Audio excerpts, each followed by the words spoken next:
Hello, Giants fans, and welcome to a new edition of the Valentine's Views podcast here on Big Blue View Radio, part of your SB Nation family of podcasts. I wrote the other day on Big Blue View that the one remaining big item for the New York Giants this offseason was a resolution to the Saquon Barkley contract situation. And here to help me break it down, figure it out, is Joel Corry, former sports agent and CBS sports analyst. Joel, how you doing? Thank you very, very much for spending some time. Oh, I'm doing great. How are you doing? I'm good. Hey, before we really dive into the nitty gritty of Saquon, when you were a sports agent, you represented a lot of I guess what we would call high profile type clients. Just how much different is it negotiating a deal for a guy like Saquon Barkley than it is for for your quote unquote normal NFL player? Well, for your typical NFL player, if you're talking backup, you don't have a lot of leverage, so you got to take that into account. For a star player, typically you have more leverage, but in this situation, that may not be the case given the position, running back.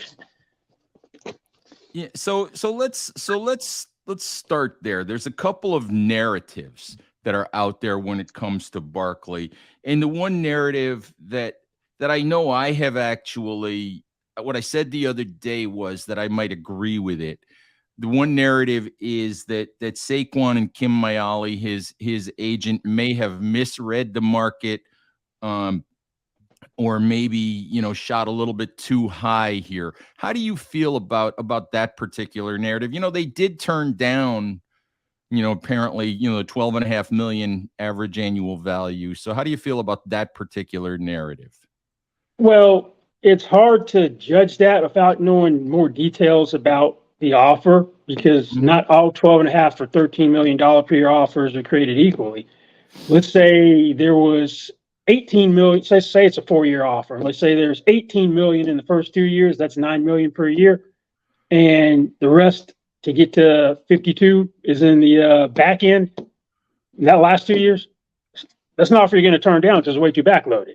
So without knowing what the amount guaranteed is, fully guaranteed, and also the cash flow, it's hard to say whether they made a mistake or not turning down an offer in the 12 to $13 million per year range. Assuming it was constructed conventionally, or at least a fair structure, then you can make a good argument for that, but we don't know those details yet. So since there's information out there and that hasn't put out there, then that isn't coming from the agent about that information, at least to me, because the agent would have put out the structure if it was a bad structure. Like, well, here's why I turned it down. It was this. Or would have been leaked sources say that the offer was only X amount over the first 2 years, or X amount was guaranteed, and that hasn't come out yet. And of course, what people always forget is people get hung up on the 4 and 52. And what really matters, as you said, is the structure and the guarantee, is what the athlete knows he's going to get. Oh, precisely, because NFL contracts aren't fully guaranteed, so the overall dollar figure is meaningless. Well, there's one, Deshaun Watson, but other than that, they're not. Well, actually, first-round pick contracts are guaranteed, but you know what I mean. For the most part, they're not. Right. So the other narrative that's out there, and you kind of mentioned it, when we first started chatting, is that the Giants have the leverage here because of the franchise tag, the fact that they can use it this year and again next year if they chose to. Is that, do you agree with that the Giants have the leverage here? Yes, the running back market has not done Barkley any favors. We saw Ezekiel Elliott drop out of the market. He was at 50 per year. That was the second highest paid guy. I know Alvin Kamara on paper is 15, but there's 25 million in the last year that he was never going to see, even if he was playing great. So it's really 12.5 million per year over the first 4 years. So I call it 12.5 million. You had Miles Sanders signed for, I think, 25.4 over 4 years, 6.35 million per year is the top free agent running back contract. Who knows if Dalvin Cook is still on his contract, which averages $12.6 million per year when the regular season starts. So running back market has not done Saquon Barkley any favors. Now, what surprised me was when Joe Shane said the offer had been pulled. Usually you table discussions, that offer remains. Pulling the offer raised eyebrows to me or got my attention. I was talking to a former team negotiator yesterday, and out of curiosity, I asked him, how often did you pull an offer in a veteran negotiation? And he was a negotiator for about 15 years. He said 2, 3, 4 times. So that's an unusual step. Maybe that's how Shane is going to do things in the future, but that would send a message to me, if I'm the player, that this is going to be an extremely tough negotiation. Does that tell you perhaps that when the Giants come back to the table and maybe if they put another offer on the table, that $12.5 million is gone, that it's probably going to be a lesser offer than that? You got a huge problem if you do that, because whatever you offered him in November when he was a priority over Daniel Jones, if you can't get back to that point, I suspect he's playing on the franchise tag. And if you have any offer which is less than the value of 2 franchise tags over the first 2 years, which is basically $22 million per year, he's going to take his chance on the franchise tag. He's like, I can make basically 10-1 this year, and then I can make basically 12-1 next year. So you know what? I'll take my chances on the tag. Right. So I anticipate if this thing gets done, it's going to come down to the wire. You have until July 17 to sign a franchise player to a long-term deal. After that, it's a 1-year deal. Now, his leverage is they're going to want him to show up at some point, and as long as he hasn't signed the tender, then he's not contractually obligated to perform any services. So if he doesn't have to show up for the mini camp, no fine there. Doesn't have to show up for training camp, no fine there. Show up when he wants to. Mm-hmm. And as a running back, he knows the system. How you're not going to play him in the preseason. You're not going to play a running back in the preseason much. If you do, it's going to be 1 or 2 series max. Your big concern would be him having a soft tissue injury and then being out 3, 4, 5 weeks because of hamstring or something once the regular season starts. That's where Barkley's leverage is. Now, if the Giants really want to play hardball, then they probably know there's no other team that's going to pay Saquon whatever they offer. The new offer will be when they give him a new one. And they could always pull the tender. And he could go into free agency. That's the nuclear option, because Saquon may, out of general principle, go, you know what? I'm never playing here again. And I'll take less money to go elsewhere out of spite. That's something he should also keep in consideration, that they could pull the tender, and what's the landscape going to look like elsewhere. As a non-exclusive franchise player, his agent has the right to shop himself to other teams and get the lay of the land of what the market would look like. And if they think it's going to be really bad, then he may sign the tender just to lock it in, because it's fully guaranteed at that point, and you'd be stuck with it. The Giants would be stuck with the cap hit if they tried to cut him.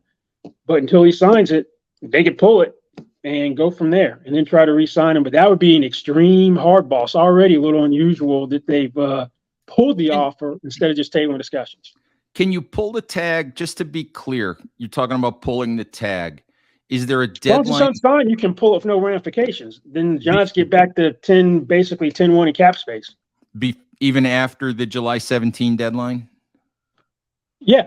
Right. You can revoke it. That happened 1 year of Corey Simon, like in 04, 05, that right before the regular season started, they pulled his franchise tender, and I think he signed up the Colts.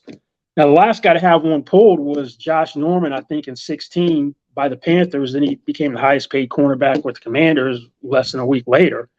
But you could get all the cap room back on an unsigned tender if you pull it. It's a rarity to happen.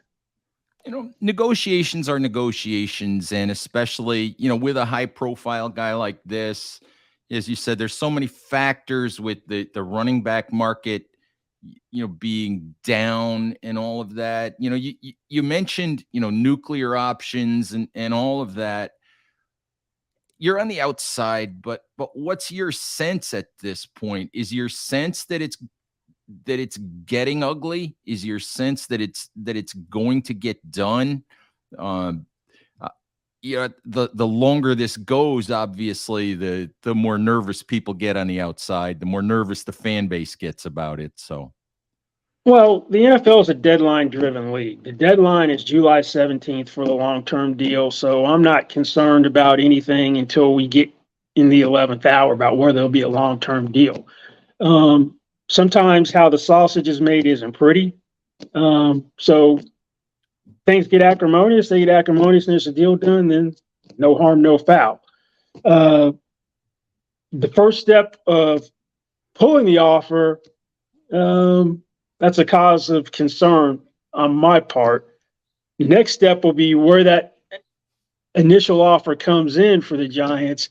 If they're under where they initially were when they negotiated during the season around the bye week, then you may have a problem. But them pulling the offer to me signals we're fine if you play on the tag, and it's going to be a deal of our liking as opposed to us really trying to bridge the differences from where we were when their final offer was made before the league year started. I tossed out to a few folks that have negotiated these contracts, actually a couple of former GMs in the league. I tossed out a number really just for discussion. And it's a little bit under the 12.5 million. What I tossed out was 3 and 30 with maybe not getting done. Not getting done. No way. Even with incentives, to get him to 13. 2 tags is 22 million. You got to give the guy a way to save face in negotiation. You're not giving him a chance to save face. Mm-hmm. So that's going to be an important variable. You got to give him a chance to save face with all the information that's out there of where the offers are and how the public opinion is he made a mistake in turning it down. Right. That's going to be detrimental to the process. I don't think you get a deal done at 3 over 30. Just out of curiosity, 30 over 3, I should say. Right. Where do you think? Do you think the right number's got to be right around that 12 million number, 3 and 36, or something along that line? I don't think you get a deal done if it's under whatever the first offer was. That's going to be a hard psychological barrier for Barkley. Mm-hmm. So if he's going to be looking at it, I turned down X in November. Am I the same player I was when you made that offer? Mm-hmm. Yes. Right. Then why am I worth less? That's going to be hard for him to accept. So if it was, say, 3 and 39 or 4 and 52, then it's pretty much going to have to land there, just to, as you said, to allow him to save face and not look like he screwed this up. Yeah, that's going to factor into this more than I think people are anticipating. I'm curious, John Mara that's the wild card. You get ownership involved, and they go, "Hey, get this thing done." Right.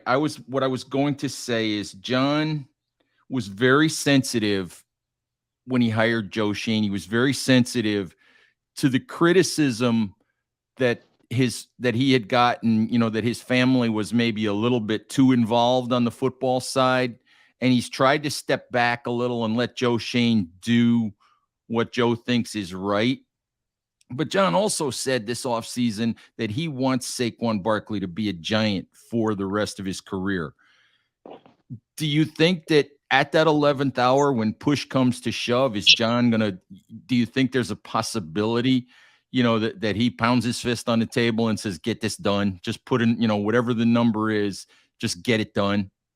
Yeah, he might say, do what you have to do to get it done, not say, I want you to sign him for X, but it might just be a general directive. Mm-hmm. Yeah, that's, as you said, that's the wild card. And I just, John watched the Giants lose not Saquon Barkley. He watched them lose Odell Beckham a few years ago. And I'm not sure he wants to see them lose another superstar. I mean, I don't know if that plays into it at all. Yeah, that can be a consideration. Plus, as well as Daniel Jones played down the stretch, it's still Saquon that's more the face of the franchise, even though naturally the quarterback should be. Did they do the right thing, you think, this offseason? I mean, Joe made it very clear, I think, from day one of the offseason. He made it very clear that the quarterback would be his priority over the running back. I mean, he said things like, if somebody has to leave, then somebody has to leave. And that was, I mean, I took that as, if we can't come to a deal with Saquon, we just can't. So did he do the right thing? Yeah, quarterback's the most important position in the NFL. So it's interesting to me that they came to Saquon at the bye week to get something done, not Daniel Jones, but Daniel Jones played in a manner where that switched between the bye week and the beginning of the offseason. Without a quarterback, you're going nowhere in the NFL. The Jets are a testament to that. Right. So you had to get your quarterback done. Some people thought that they overpaid, but if you see where the quarterback market is going, if Daniel Jones continues to progress, then they have it. If this was an anomaly and this is the best he's going to be and he plateaus or he regresses, then maybe that's a different story. But you had to take care of the quarterback. Although Saquon's better at what he does than what Daniel Jones is what he does, there's the big gap in the value of the position. Here's something that's interesting about running backs. That if you look at who the highest paid non-quarterbacks were when the lockout ended, or that first deals getting done in 2011, Larry Fitzgerald was the highest paid non-quarterback at $16.1 million per year. And now you got a $30 million per year wide receiver. Granted, that's inflated last year for Tyreek Hill. The highest paid running backs at the time were Adrian Peterson, $14.2 million. Chris Johnson, a shade under 13.5. You have one running back, Christian McCaffrey, who's averaging over 16 million per year, that is more than those two guys. So I'm calling Kamara 12.5 because he inflated last year.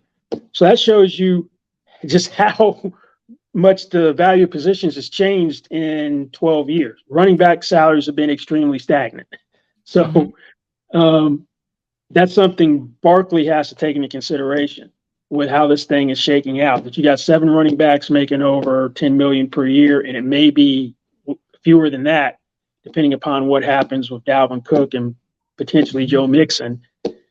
So not a great running back market. The only saving grace could be if Josh Jacobs does something which really helps the market, since he led the league in yards per scrimmage and also rushing. That could be the only dynamic or variable in the equation, the running back market, that could be helpful. Yeah, I would guess that, if Jacobs gets a number, then Saquon's going to look at that and say that's this is indicative of where the market is for high end running backs. He got tagged. Right. Pollard's not getting a deal done. He has the leg injury. He's playing on the tag. That's the best he's going to do this year. So he's not going to factor into the market, at least in any way, favorably or unfavorably. I want to ask you a question about Joe Shane. I get questions from people all the time. Well, why doesn't Joe do things with the salary cap the way that Howie Roseman does them in Philly? And I look at it and I think part of that answer is, well, Howie's been there for 14 years and every player on that roster was brought in by Howie.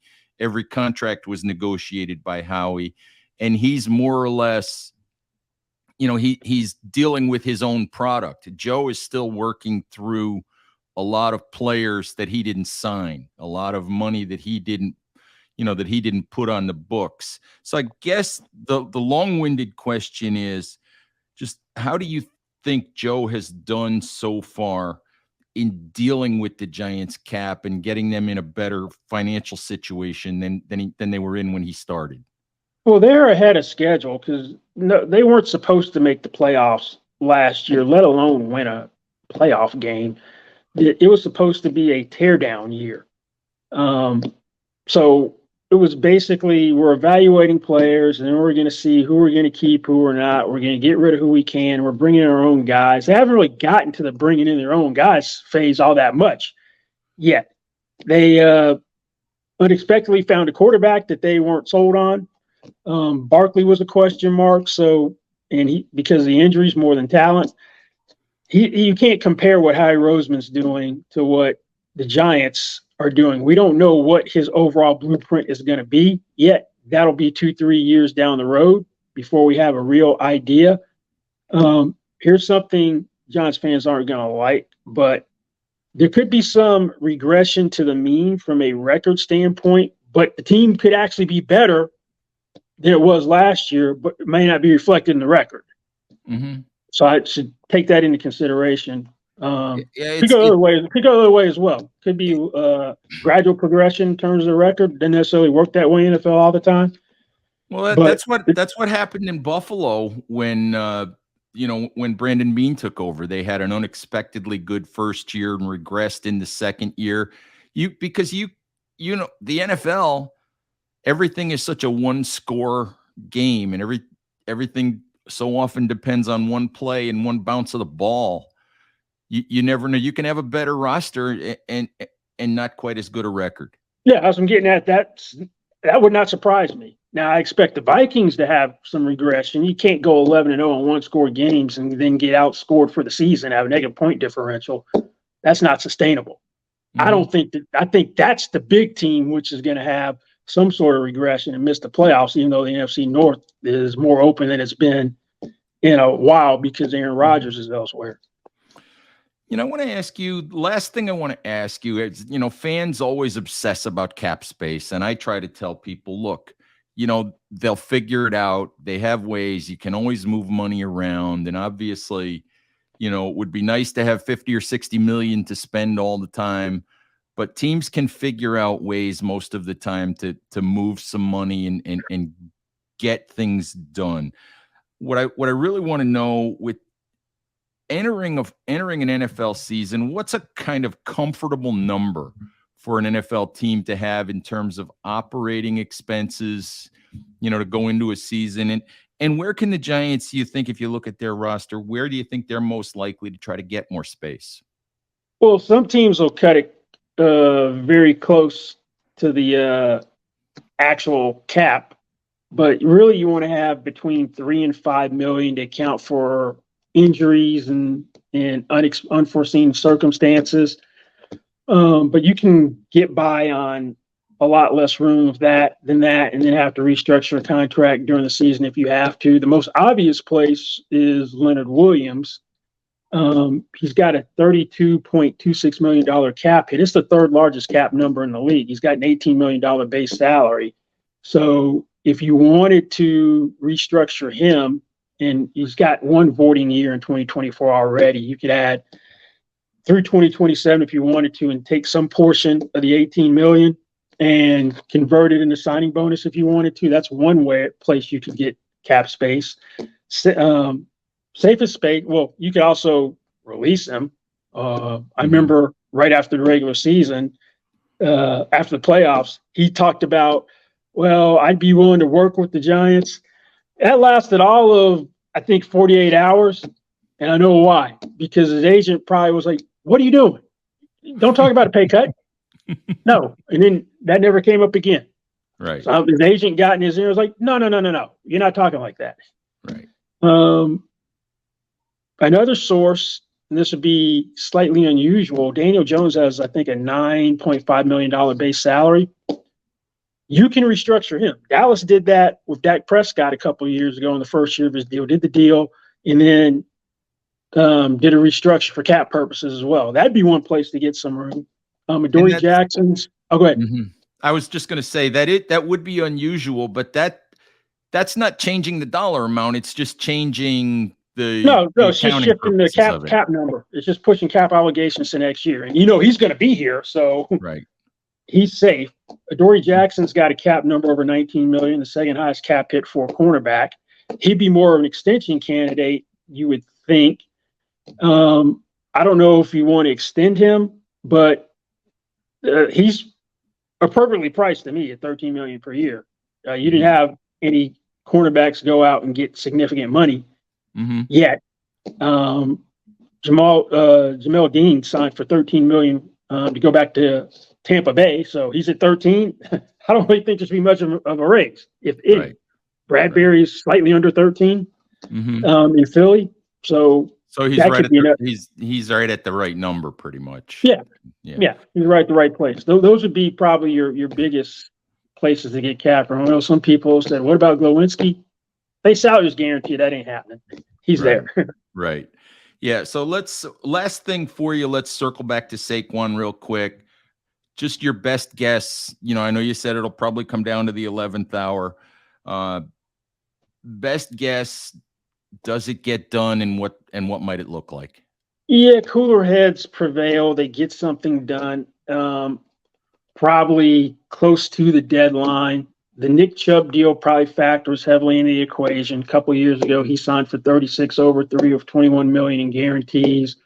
We're talking 2 years later, although Chubb's a more consistent player, not as versatile in terms of what he can do passing game, but that may be a deal which factors in the equation. So if he offered him 12.5 to start with in November, I don't know what the exact number was, or whatever that number is, you got to at least get to there. I'd want to do a 3 if I'm a team. Mm-hmm. Maybe if it's a 4, the first 2 years are fully guaranteed, and go from there.